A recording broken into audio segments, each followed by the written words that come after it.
Oke, tadi kita bahas merger, selanjutnya mari kita bahas soal akuisisi. Ya, saya ke Mas Ilham. Mas Ilham bisa share screen PP98 seperti Mas Yufar tadi? Baik, Bu, sebentar. Ya.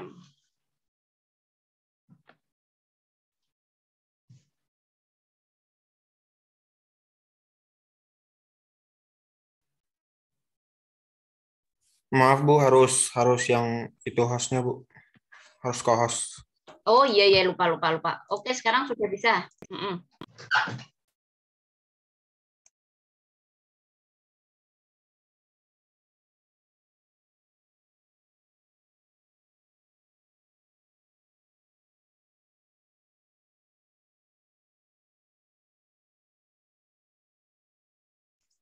Oke, ya sekarang Mas Ilham bisa diperbesar kalau bisa. Kemudian dibaca yang tadi angka 1 sudah, kita ke yang itu yang bukan yang ini. Yang tentang penggabungan PP 98 tadi. Oke, scroll lagi ke bawah, Ya, ke bawah terus. Oke, terus. Nah, ini ya itu dibuka. Ya.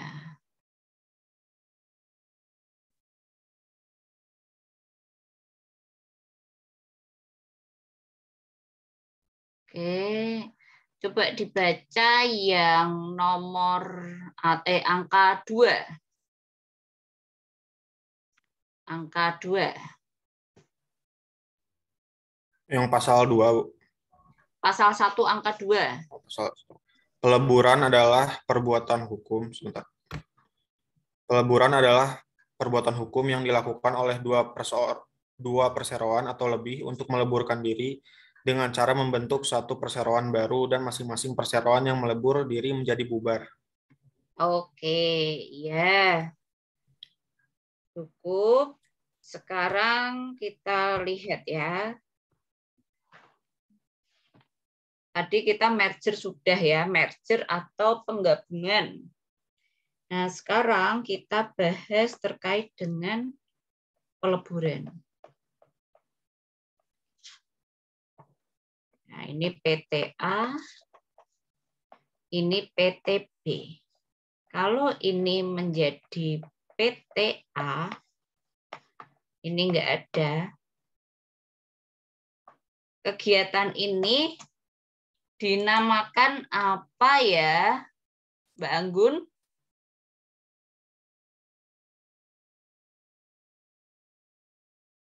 Mbak Anggun, bisa mendengar saya, Mbak Anggun?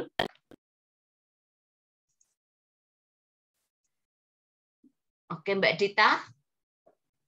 Dita Aditya. Iya, Bu. Hmm. Kalau PT-nya nggak ada. Atau Ini namanya apa? Kegiatan ini namanya apa? Yang digambar saya namanya apa? mengambil alihan akuisisi. Oke. Kalau Mbak Viana,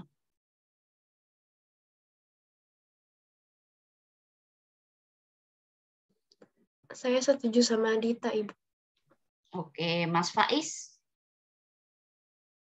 sama Ibu, akuisisi. Betul.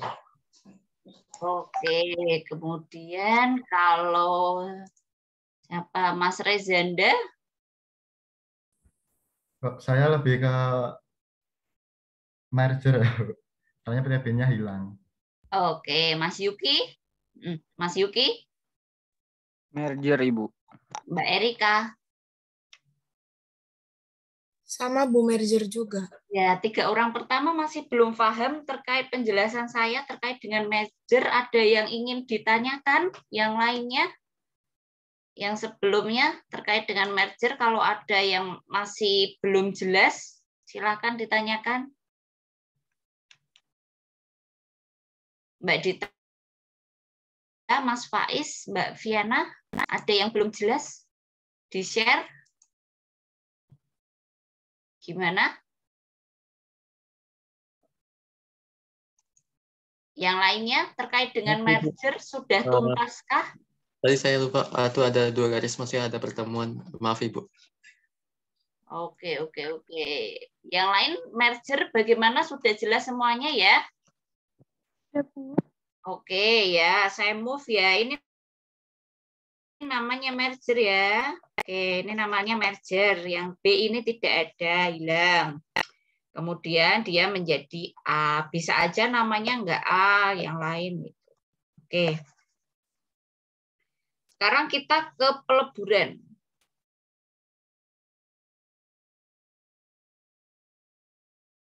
Bedanya dengan merger, peleburan ini si PT A dan si PT B itu keduanya hilang. Itu. Lalu menjadi PT AB atau PT C atau PT D. Jadi mereka melebur menjadi satu, membentuk sebuah PT baru. Itu disebut dengan peleburan. Nah,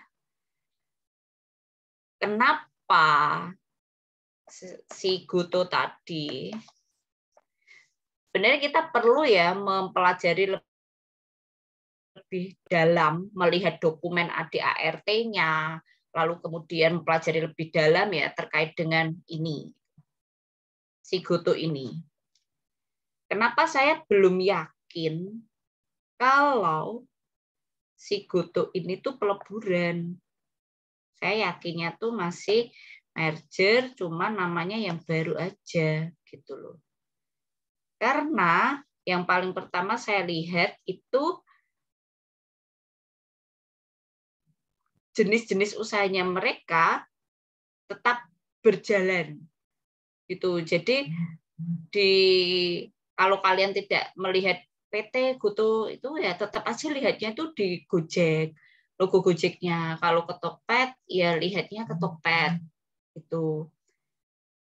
Tidak ada yang betul-betul dibuat baru total semuanya gitu loh.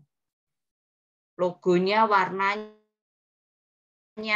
kalau kalian lihat di sistem itu juga SDM.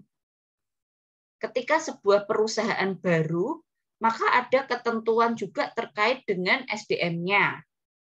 Oh, pekerjanya kan berubah nih. Ada hal-hal yang lain. Oh, ada gedung dan sebagainya gitu. Karena saya belum melihat secara lebih detail ya terkait dengan dokumen-dokumen yang ada terkait Goto ini.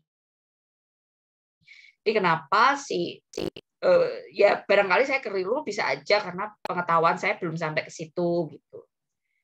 Nah, itu kenapa saya lebih mereka ini merger gitu. Nah, tapi bisa aja peleburan gitu. Kalau misalnya kita sudah bisa melihat dokumen-dokumennya yang pasti. Jadi perbedaan yang pertama dengan merger itu, kalau merger salah satu tuh masih hidup ya.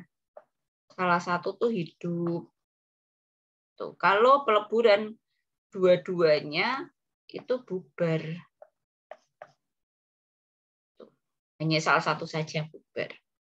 Itu peleburan terkait dengan perbedaan peleburan itu. Sekarang kita ke angka berikutnya, yaitu akuisisi.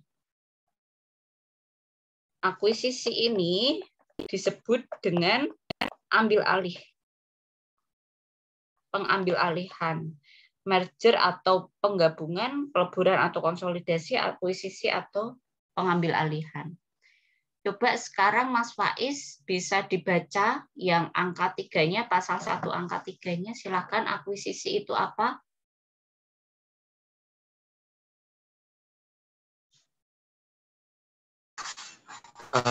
Angka 1 apa 3 ya, Ibu? 1.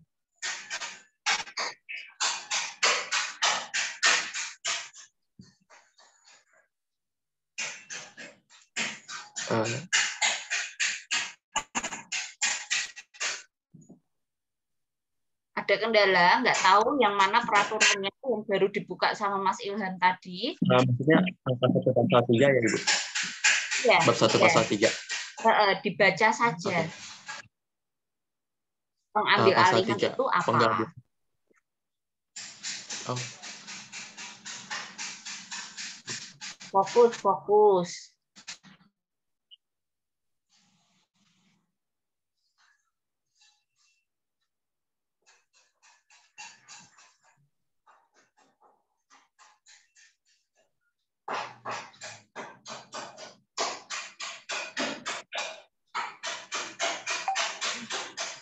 Di pasal 1 angka 3 itu pas di pengambil alih. Silakan share screen. Share screen. Yang mana? Kalau share screen saya sedang pakai handphone, Ibu. Oke. Ya, oke, dibaca aja. Silakan. Pasal 1 ayat 3 yang ketiga, pengambil alihan adalah perbuatan hukum yang dilakukan oleh badan hukum atau perseorangan untuk mengambil alih baik seluruh ataupun sebagian besar saham perseorangan yang dapat mengakibatkan beralihnya pengendalian terhadap perseorangan tersebut. Oke, iya. Ada yang Mas Fahis ketahui terkait dengan perkembangan sebuah perusahaan yang mengambil alih itu contohnya bagaimana? Kalau tadi misalnya Mas Galih memberikan contoh Goto, misalnya kita bahas Goto gitu. Kalau yang Mas Faiz ketahui ada enggak? Kalau untuk contoh kasusnya saya kurang tahu, Ibu. Tapi untuk maksud dari pasal itu saya paham, Ibu. Jadi kalau misalnya semula itu kayak ada 3 perusahaan yang berdiri sendiri-sendiri. Terus saham-sahamnya itu diakuisisi sama perusahaan lain. Jadi misalnya ada PTA itu dikatakan udah mengakuisisi saham yang dan mengadakan PTB gitu. Jadi dia karena dia pemegang saham mayoritas, jadi dia udah mengendalikan seluruh perusahaan, bukan PT yang udah diambil sahamnya yang pertama. Jadi itu akuisisi, Bu, pengadaan saham. Orang yang mayoritas, jadi saya kok masih belum paham ya dengan apa yang disampaikan Mas Faiz ya. Orang yang maksudnya PT-nya, Ibu. Punya PT saham mayoritas berarti mengendalikan. Jadi mengendalikan. Coba, misalnya diberi nama orangnya atau PT-nya diberi nama, jadi saya bisa mengidentifikasinya dengan jelas. Coba.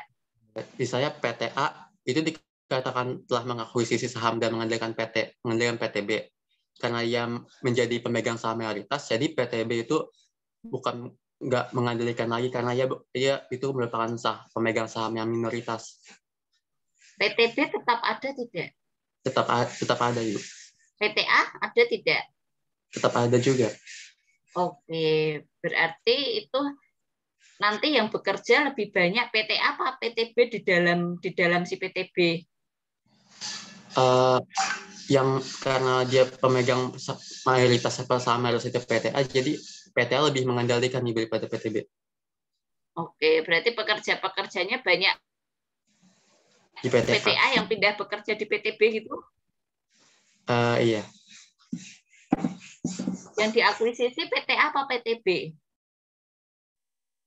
Yang diakuisisi itu PTB maksudnya. PTB. Ya, yang bekerja berarti PTA pindah ke PTB atau tidak ada perubahan atau seperti apa?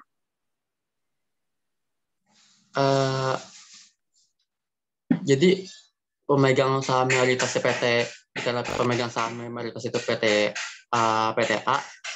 Jadi yang mengendalikan paling banyak itu PTA. Oke, ya. Coba Mbak Koder bisa mendengar saya, Mbak Koder? Saya, Bu. Oke. Bisa dibaca dulu syarat ya, itu di pasal 2, pasal 3 itu kan ada nih Nah, syarat bagi perusahaan atau PT yang ingin melakukan pengembangan. Mbak Koder bisa dibantu baca, silakan. Iya, Ibu, sebentar, Ibu.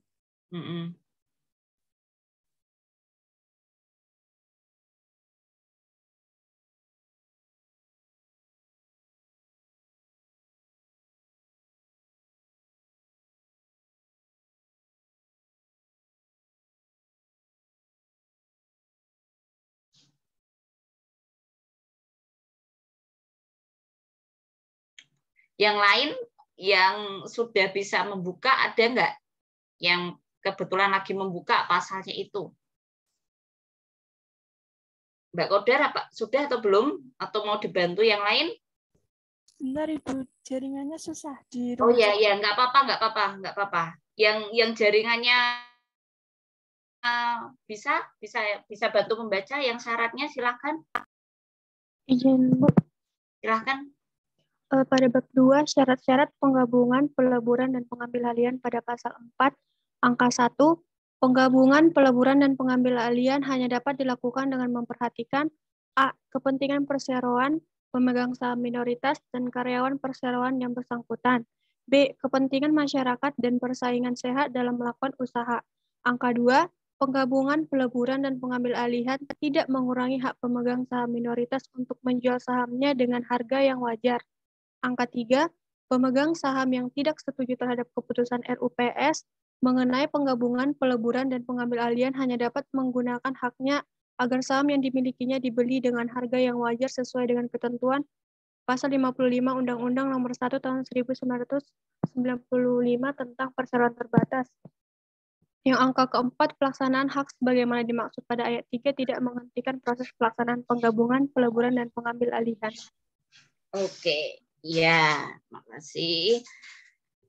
Saya ingin kalian menemukan itu dulu dan sambil juga dibuka Undang-Undang 40 2007.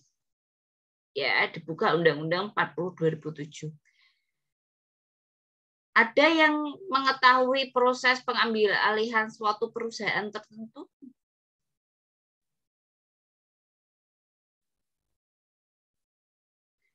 Erick Thohir ke Inter Milan nggak ada yang tahu ya? Tahu nggak proses itu? Inter Milan, Erick Thohir. Ada yang tahu?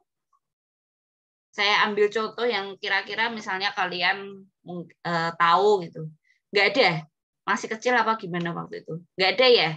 Kalian nggak tahu cerita kalau pengusaha Indonesia itu membeli klub Inter Milan? Tahu, Ibu, tapi tidak tahu prosedurnya. Oh, tidak tahu tapi pernah dengar ya? Oh, Mbak Nadia tahu. Yang lain tahu ya? Tahu, Bu. Oke, iya. Itu kira-kira yang terjadi apa itu? Ada yang mau sharing Erick Thohir dan Inter Milan? Yang setahu kalian,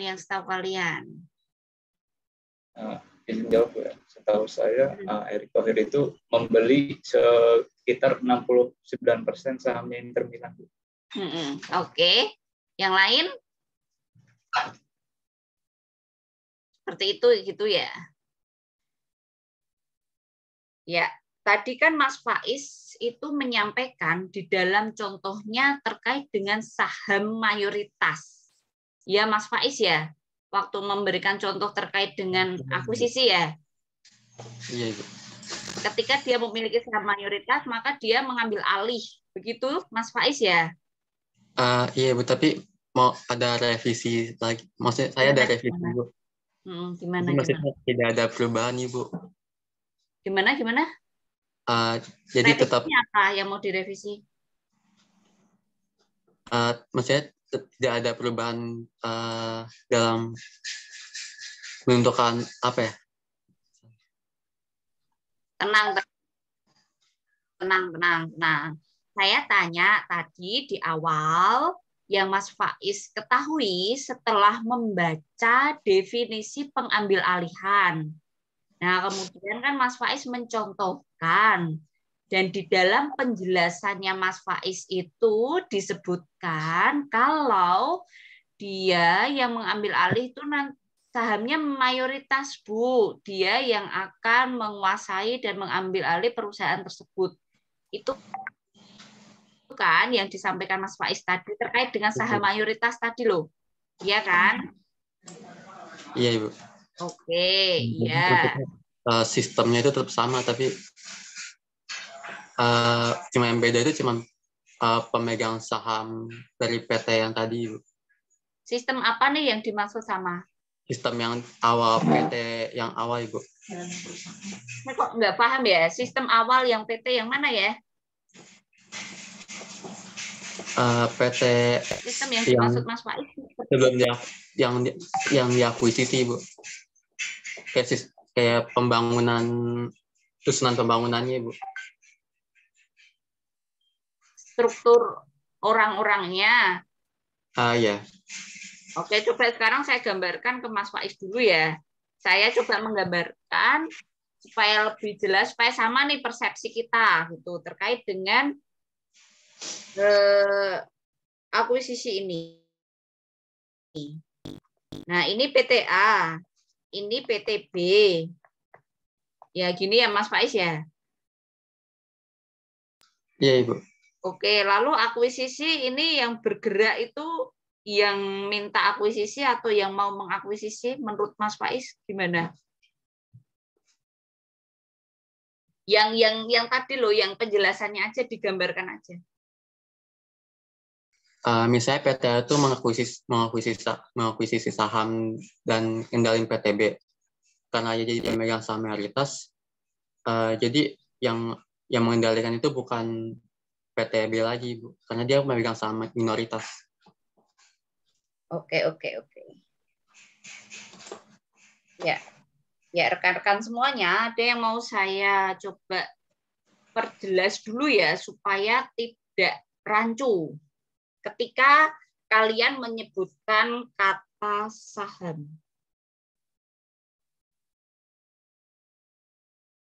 Jadi kata saham ini pertama kali muncul ada di Undang-Undang 40 2007. Ya, sebelumnya tentu aja ada di Undang-Undang Pasar Modal ya. Ini konteksnya saya baca, saya sampaikan kepada Anda terkait dengan PT.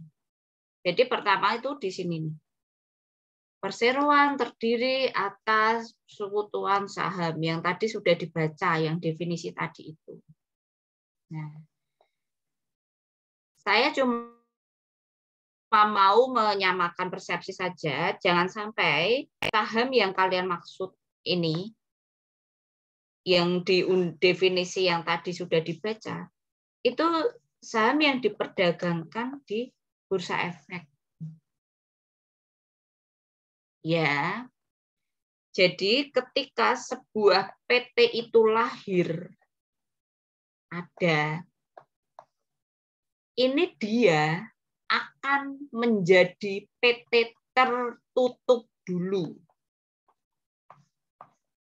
PT tertutup ini modalnya, pendirinya, segala pengambil keputusan, organ-organnya, semua ditentukan ya oleh pendirinya ini.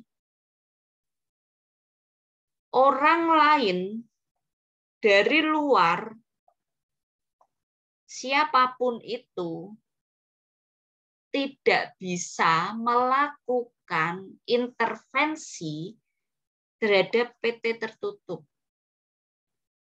Baik itu mau melakukan apapun itu nggak bisa.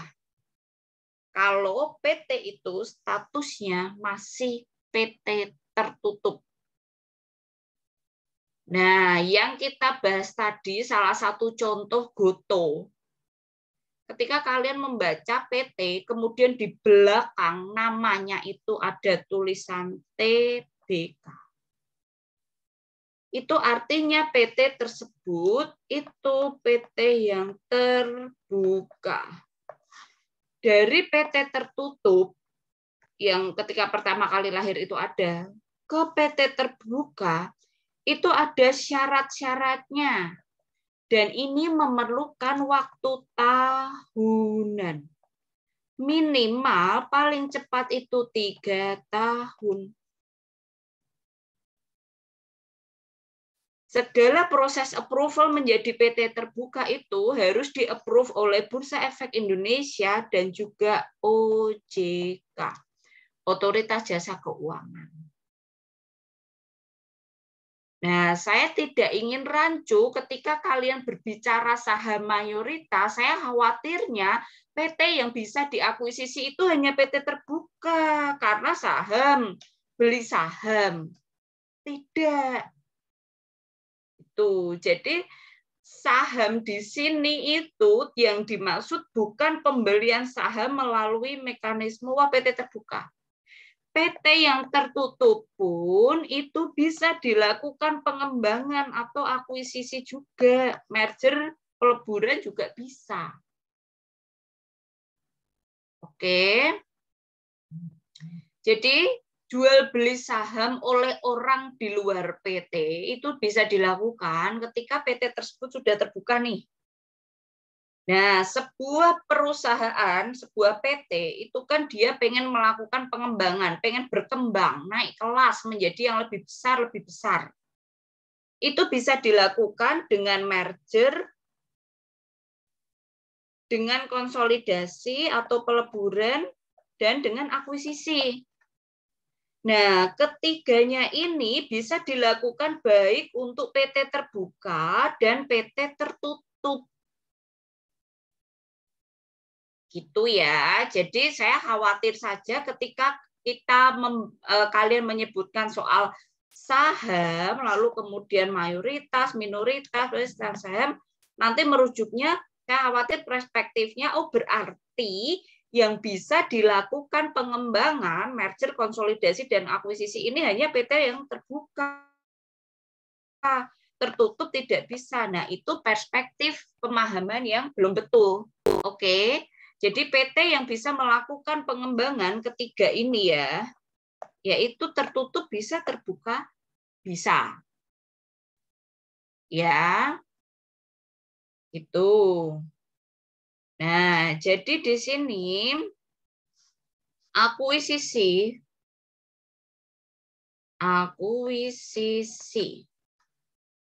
pengambil alihan, ambil alih. Nah, tadi saya menyebutkan soal Erick Thohir dan Inter Milan.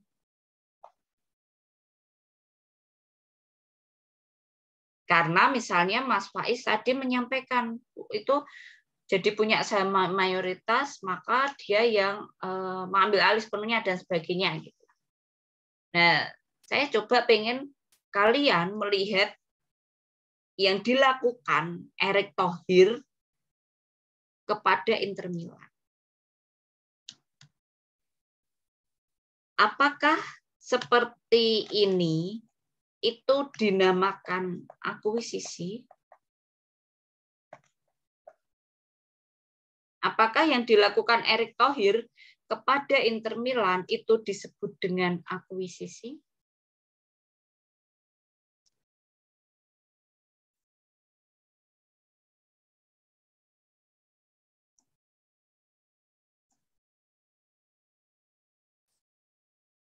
Satu, dua, tiga, open mic.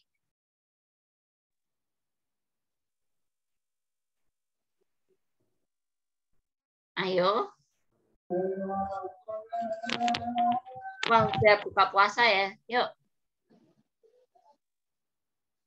Oh, udah azan, kirain buka puasa tewa saya. Waduh, mau buka puasa. Ayo, guys. Yang dilakukan Erick Thohir ke Inter Milan itu akuisisi apa tidak? Open mic, jawab iya jika iya, jawab tidak jika tidak. Menurut saya iya, Ibu. Iya, Bu. Menurut saya iya. Ya. Bu. Ya, Bu.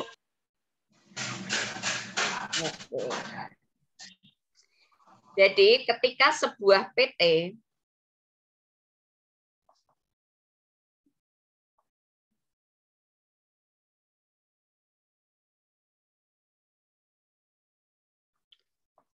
ketika sebuah PT itu ada orang atau badan hukum yang membeli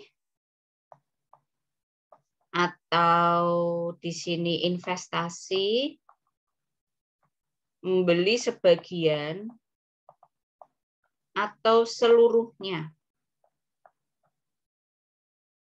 Apakah ini akuisisi? Jawabannya belum tentu. Kita lihat dulu ya. Jadi PT Inter Milan misalnya nih ya.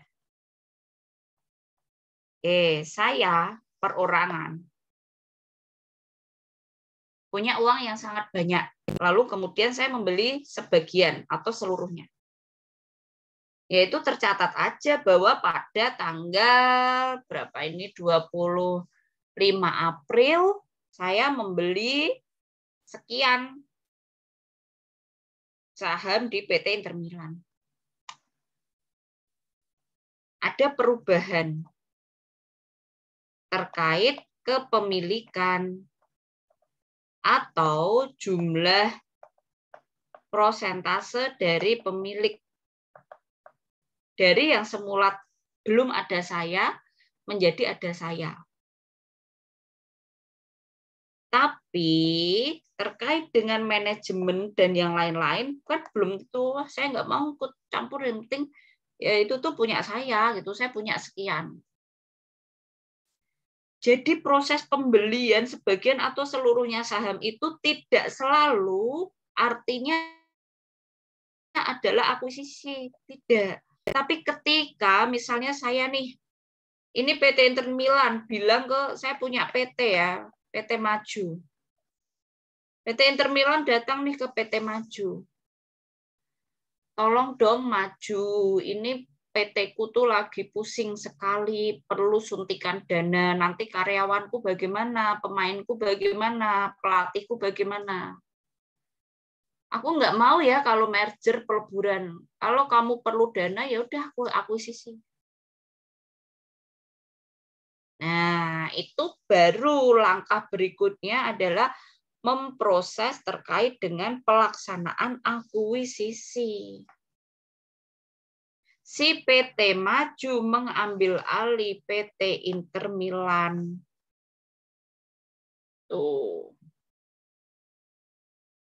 Kalian lihat di batasannya, coba cek, baca lagi di angka 3. Pertanyaan saya, adakah ketentuan terkait bubarnya salah satu atau kedua PT para pihak yang mau melakukan akuisisi ini? Tidak ada, Bu.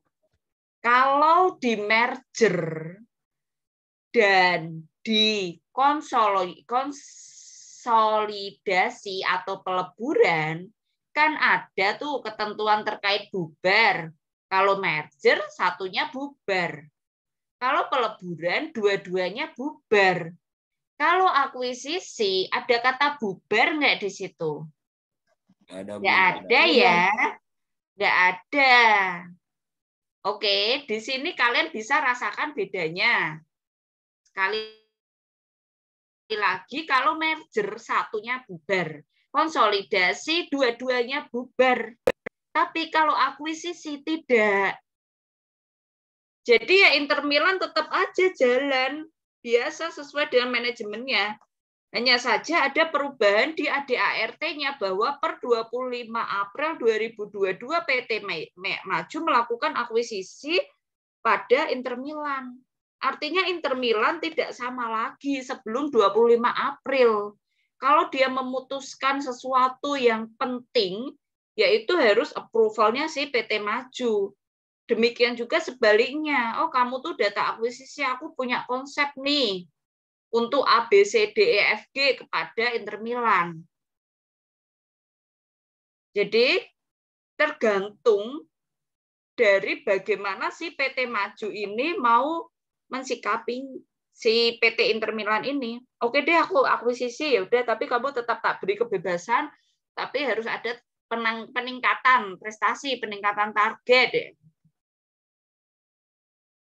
Jadi bagaimana kesepakatannya? Kalau terkait dengan akuisisi. Di sini PT Intermilan tidak bubar, PT Maju juga tidak bubar. Kedua-duanya ada, hanya saja ada perubahan terkait dengan di manajerial, pengambilan keputusan, dan yang lain-lain. Apakah bisa proses akuisisi itu kemudian berakhir, PT Maju akhirnya sepenuhnya out dari Intermilan karena aduh nggak suka nih ternyata vibes-nya itu beda. Bisa aja. Oke, bisa. Bisa aja, tergantung dari nanti perkembangan yang ada. Nah, sekarang saya pengen kalian ke syarat yang sudah dibacakan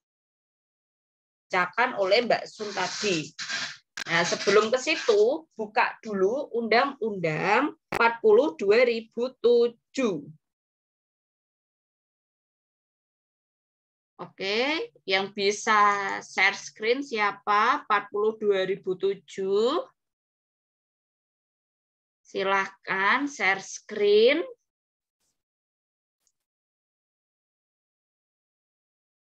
Yang pakai laptop dan bisa share screen, silahkan. 40 2007 kan sudah ada tuh di Elena. Ya Bu, saya izin share screen Bu. Ya.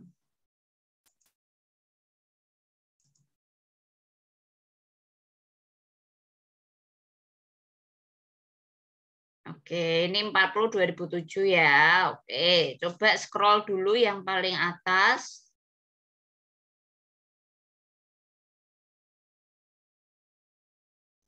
Terus, oke ya, ini Undang-Undang 40 2007. Saya pengen semuanya membuka dan menyimak Undang-Undang 40 2007 ini. Ya, sambil mendengarkan saya, sambil membaca. Kalian dibukanya layar yang 40 2007. Dan juga PP 98 tadi ya. Sekarang 40 2007 dulu. Oke, scroll ke bawah. Nah, di sini ada ketentuan umum. Oke, yang saya tidak bahas satu persatu. Kalian baca.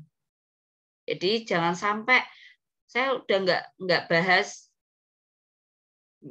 jangan sampai kalian belum bisa membedakan direktur sama komisaris. Saya nggak bahas yang sifatnya definitif seperti itu ya. Jadi dibaca. Ada di sini, ada di slide. Oke, mundur ke terus. Oke, terus. Nah, cukup. Di sini ada definisi juga nomor 9, 10, dan 11 terkait dengan pengembangan PT. Nah, kalian kan tadi udah baca tuh ya yang 98. Coba sekarang kita lihat nih yang 2007, penggabungan. Coba Mbak Nurul bisa dibaca yang penggabungan.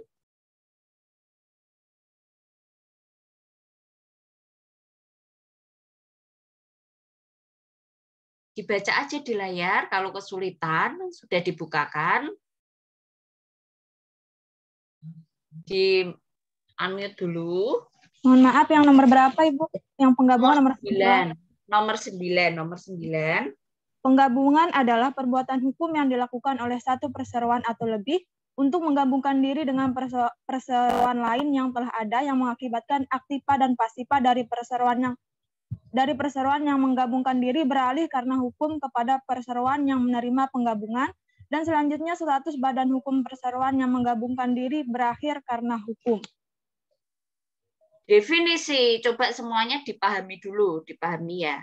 Definisi yang di 40 2007 dan PP 98 ini terkait dengan merger sama atau beda? Open mic semuanya, jawab sama jika sama, beda jika beda, silahkan. Sama. Sama Ibu. Yang lain, kan saya mintanya semuanya. Sama Ibu. Sama Ibu. Sama Ibu. Yang masih belum jawab ini pasti bingung ya.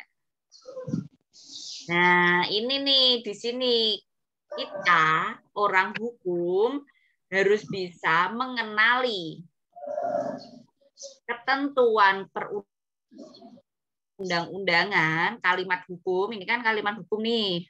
Ya, walaupun terlihat katanya beda, tapi intisari dan konsepnya itu sama.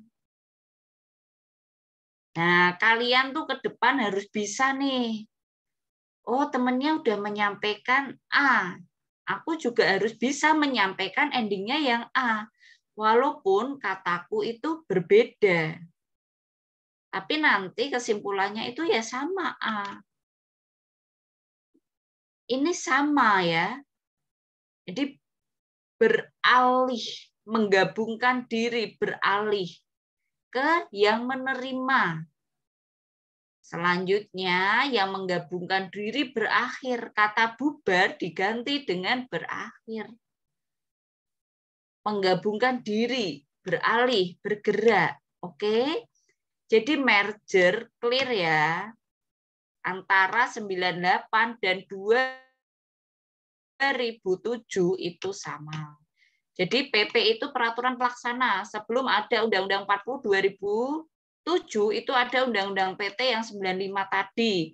Kemudian keluar peraturan pelaksananya yang PP 98. Nah, setelah keluarnya 2007 itu PP 98 itu masih berlaku. Sekarang kita ke peleburan, Mbak Mujiati, bisa dibaca yang peleburan? Baik, Ibu, bisa. Peleburan adalah perbuatan hukum yang dilakukan oleh dua perseroan atau lebih untuk meleburkan diri dengan cara mendirikan satu perseroan baru yang karena hukum memperoleh aktiva dan pasiva dari perseroan yang meleburkan diri dan status badan hukum perseroan yang meleburkan diri berakhir karena hukum. Oke, menurut Mbak Muji dengan yang 98 beda atau sama? Sama, Ibu. Oke, yang lain bagaimana? Silakan open mic, sama atau beda? Sama, Ibu. Ya, sama ya. Nah, sekarang nih yang terakhir, pengambil alihan. Mbak Putri Rahma, silahkan dibaca. Pengambil alihan adalah perbuatan hukum yang dilakukan oleh badan hukum atau orang perseorangan untuk mengambil alih saham perseroan yang mengakibatkan beralihnya pengendalian atas perseroan tersebut. Oke, pengendalian ya di sini. Jadi udah nggak bebas lagi. Coba misalnya kalian saya kendalikan gitu. Kan belum tentu kepemilikan kalian tuh ada di saya. Coba hanya saya kendalikan aja. Oh, kamu kalau mau pergi harus izin dulu ya, bilang dulu ke aku. Itu kan wujud pengendalian juga. Dari yang semula nggak perlu izin, harus izin. Ya, jadi kalau ada akuisisi pengendaliannya. Karena dia udah nggak sendirian lagi. Tapi sudah ada yang bersama-sama memajukan perusahaan tersebut. Ini juga sama ya. Jadi konsep pengembangan PT, merger, peleburan, akuisisi, saya harap kalian sudah bisa membedakan. Nah, sebelum saya lanjutkan, jika ada yang ingin ditanyakan atau didiskusikan, dibahas terkait dengan 3 ini, silahkan. Saya, Bu. Terkait akuisisi, Bu. Jadi, yang sekarang viral itu, Bu, yang aktual itu akuisisi YouTube, Bu. Closed door. Itu kan kita kenal semua closed door kan. Closed door itu kan udah jadi PT. Namanya Digital Corbuzier itu. Itu dalam media yang saya baca itu PT closed door ini mengakuisisi lebih dari 5 YouTube yang berkembang di Indonesia. Pertanyaan saya, kan YouTube itu, Bu, YouTube closed door udah PT. Selain yang YouTube yang ini belum PT. Masih itu apakah dapat dikatakan itu sebagai akuisisi atau itu hanya misalnya hanya karang-karangan media aja ataupun itu hanya teknik marketing? Oke. Ya, ada lagi Mas Paul atau sudah? Sudah, Bu. Oke. Silahkan saya coba minta kalian untuk menanggapi dulu dari kalian siapa yang mau menanggapi? Atau kalian belum tahu terkait itu atau bagaimana? Harus ditunjuk ya mainnya ya? Belum tahu, Ibu. Belum tahu. Ya, siapa yang mau yang sudah tahu barangkali ada dan mau menyampaikan insight atau pengetahuannya, silakan.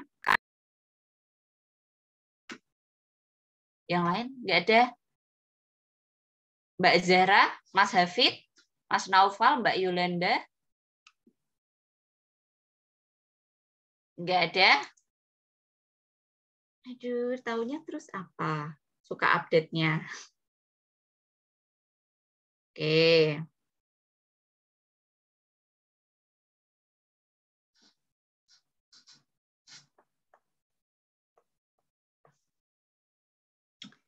YouTube itu platform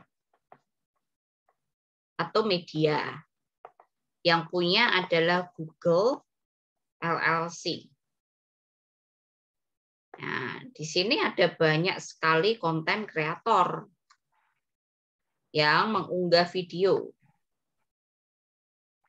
ke platform ini. Ya, itu konsepnya. Si konten kreator ini adalah orang private, bisa juga badan hukum, bisa juga persekutuan.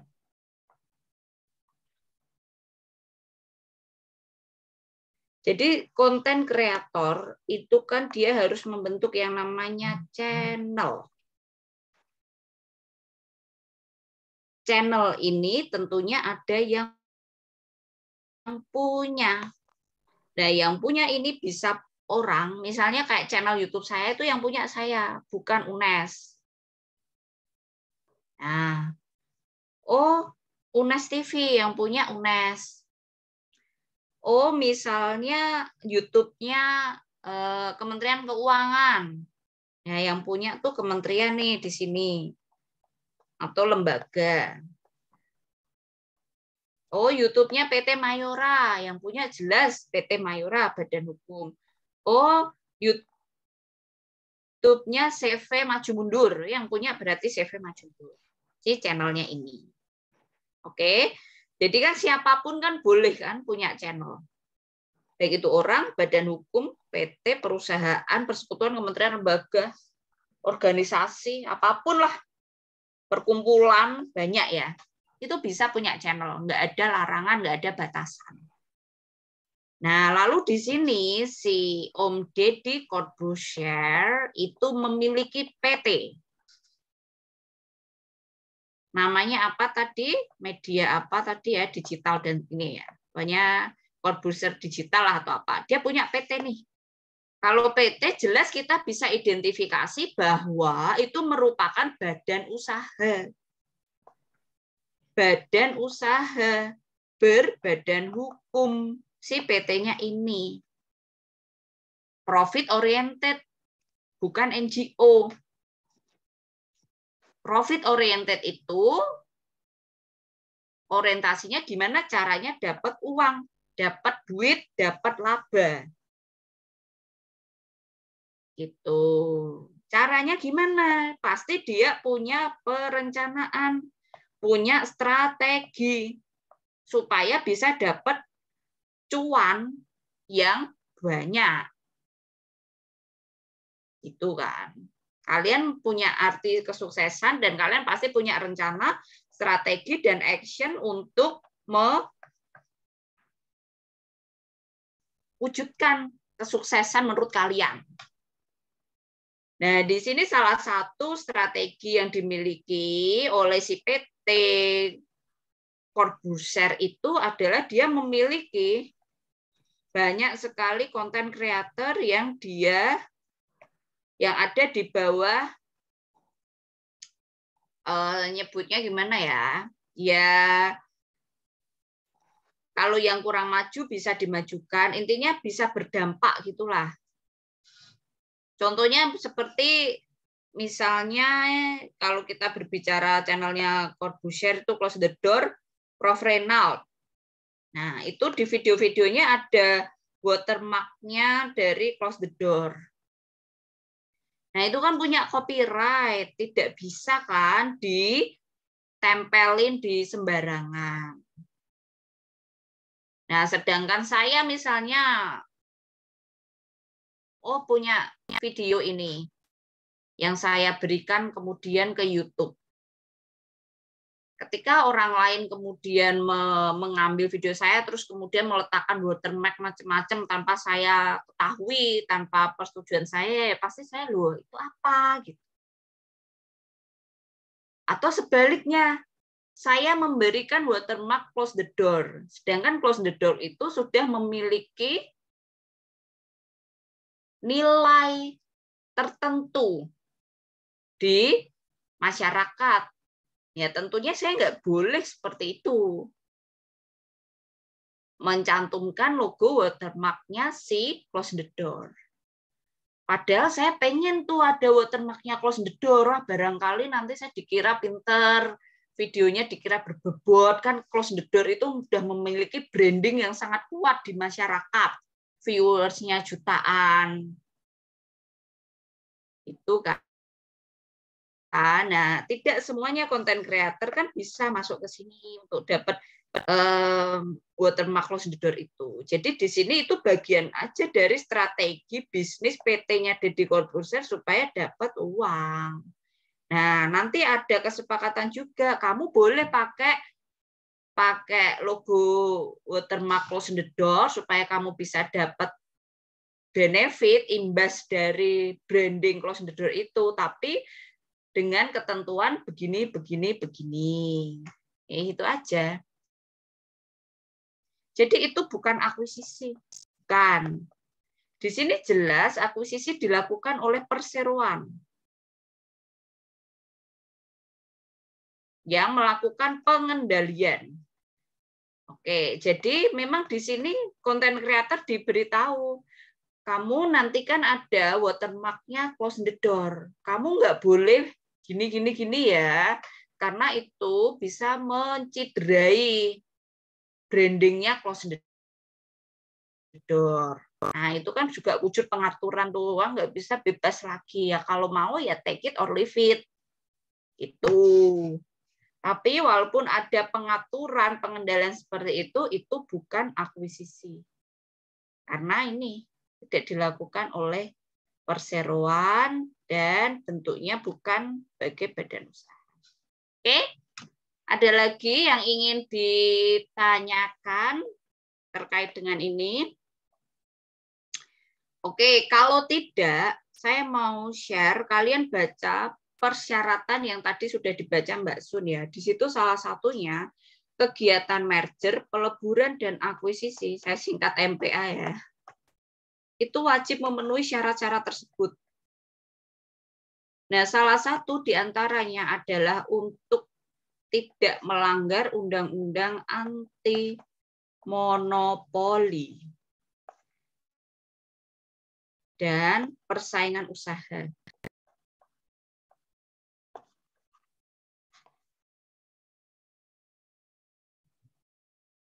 Nah, kalau mau tahu lebih dalam nanti bisa dicek di buku saya yang tadi saya share di Telegram group ya. Saya suka sekali terkait dengan concern saya itu, saya suka dengan perusahaan, lalu lebih khususnya terkait dengan, ini namanya anti-fair ya, bahasa Inggrisnya. Monopoli itu. Jadi Indonesia tuh memiliki undang-undang anti monopoli dan persaingan usaha. Undang-undang tahun 95 ya, nomornya coba dicek nanti ya, lupa saya. Jadi orang, pelaku usaha, badan usaha itu tidak bisa bebas, yuk kita merger aja.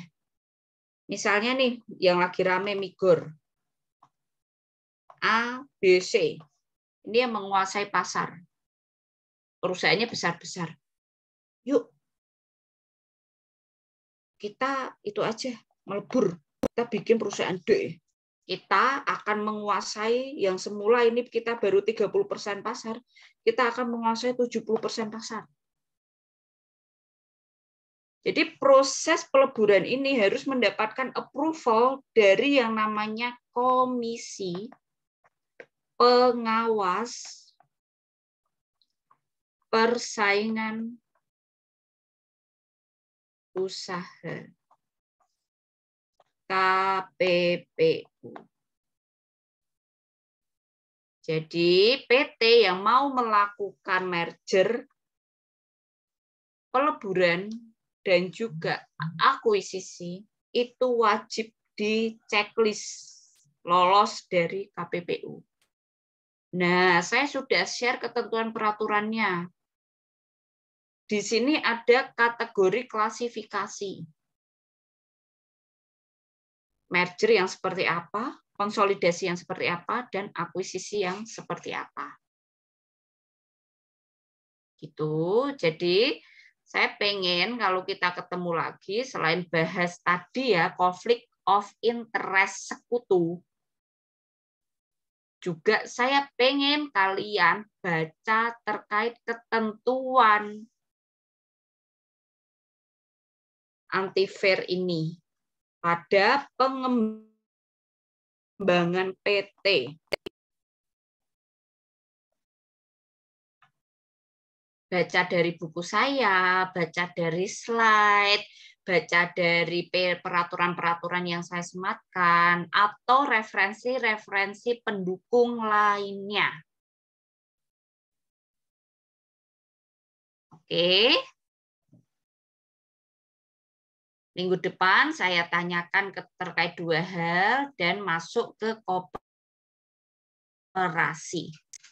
Sampai di sini ada yang ingin ditanyakan, didiskusikan, ataupun yang lainnya? Silahkan. Atau ada yang belum jelas?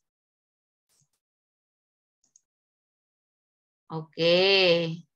Jika tidak ada, kita akan ketemu insya Allah tanggal 9 secara daring, tanggal 16 secara luring, tanggal 9 kita akan membahas terkait dengan apa yang Anda lakukan jika Anda menjadi bagian dari sekutu, dan di luar sekutu, jika persekutuan tersebut terjadi konflik. Posisi Anda sebagai apa? Ya, buat statement kalian. Yang kedua, ketentuan apa yang diatur terkait dengan persaingan usaha ini pada pengembangan PT. Apa yang harus dilakukan PT ke KPPU jika dia mau melakukan merger, konsolidasi, atau akuisisi. Mulai tanggal 9, nanti kuliah kita awali dengan sharing bacaan.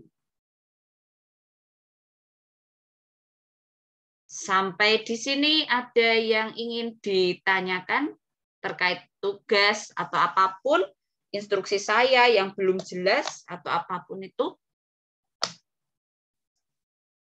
Tidak ada? Izin bertanya, Ibu. Ya, silakan. Mengenai tugas yang artikel ya, Bu, kalau tidak salah itu. Saya bingung di situ ada ketentuan yang harus ikut tutor Mendeley, Bu. Itu sifatnya wajib atau bagaimana ya, Bu? Oke. Jadi dalam penulisan tugas akhir, itu kan kalian buat karya tuh. Nah, Mendeley itu aplikasi untuk referensi. Jadi kalau kalian buat footnote, kan misalnya kalian buat 3.000 kata kan nggak mungkin kalian semua. Harus ada dari referensi-referensi. Nah, kalian ngambil tulisan orang, itu kan harus ada kutipan yang kalian kutip. Itu tuh tulisannya siapa, di mana, dan sebagainya. Nah, gaya mengutip itu ada banyak sekali. cara melakukan kutipan itu bukan kontrol Alt terus F pada Microsoft Word. Itu tidak berlaku. Nah, cara melakukan kutipan itu melalui aplikasi Mendeley. Jadi nanti pada Word kalian itu diinstal Mendeley. Nah, kalian bisa mengetahui terkait Mendeley itu apa secara gratis di programnya UNES Library. Itu mereka menyelenggarakan juga pelatihan Mendeley. Tapi kalian juga bisa untuk membuka YouTube. Ada banyak sekali konten kreator yang membagikan terkait dengan Mendeley ini. Apa itu, bagaimana menginstalnya, bagaimana menggunakannya. Jadi di sini saya ingin mengenalkan kalian, mahasiswa, supaya lebih update. Gitu. Oke? Jadi kalian kalau ikut di UNES Library, nanti dapat sertifikat, kalian bisa sematkan, atau kalau kalian lihat di YouTube, ya tinggal di foto aja kalau kalian lagi nyimak Mendeley-nya, gitu aja. Prinsipnya supaya ketika kalian buat, jadi file yang kalian kirimkan nanti kan dalam Word, itu saya cek kalian pakai Mendeley atau enggaknya. Kalau di daftar pustaka, itu kalau saya klik nanti terblok gitu loh. Ada blok hitam-hitamnya, itu kalau buat pakai Mendeley itu kayak gitu terlihat. Atau misalnya saya ubah, oh semula kalian menggunakan stylenya Shikego, saya ubah ke Vancouver. Dengan sekali klik, itu nanti langsung berubah gayanya. Gitu. Silakan dibuka dulu, dieksplor dulu ya, terkait dengan Mendeley itu. Di YouTube juga nggak apa-apa, di UNES Library juga nggak apa-apa. Jadi besok ke depan, ketika kalian itu membuat tugas akhir, skripsi, itu kan pakainya Mendeley. Karena nanti skripsi kalian kan diturnitin. Nah, supaya kalian tahu aja bagaimana cara melakukan penulisan karya ilmiah yang betul, biar nggak ketinggalan. Itu ya, oke? Ada yang ingin ditanyakan? Jika tidak, saya foto lagi. Oke, slide pertama. Iya, slide kedua. Oke, ini saya hitung sebagai 2 kali Zoom ya. Minggu depan kita ketemu tanggal 9. Terima kasih atas perhatiannya, waktunya. Semoga ilmu yang kita sharing bersama-sama ini bermanfaat untuk kita semua. Selamat menjalankan ibadah puasa bagi yang menjalankan. Selamat berhari raya bagi yang menjalankan. Kita ketemu setelah Lebaran. Sehat selalu dan semangat selalu ya. Subscribe YouTube saya ya. Kalau tidak merugikan ya. Oke, terima kasih semuanya. Nanti kalau buku bisa hubungi Eni atau hubungi Solah juga nggak apa-apa. Oke, saya tutup. Wassalamualaikum warahmatullahi wabarakatuh. Waalaikumsalam warahmatullahi wabarakatuh. Terima kasih. Terima kasih banyak, Bu.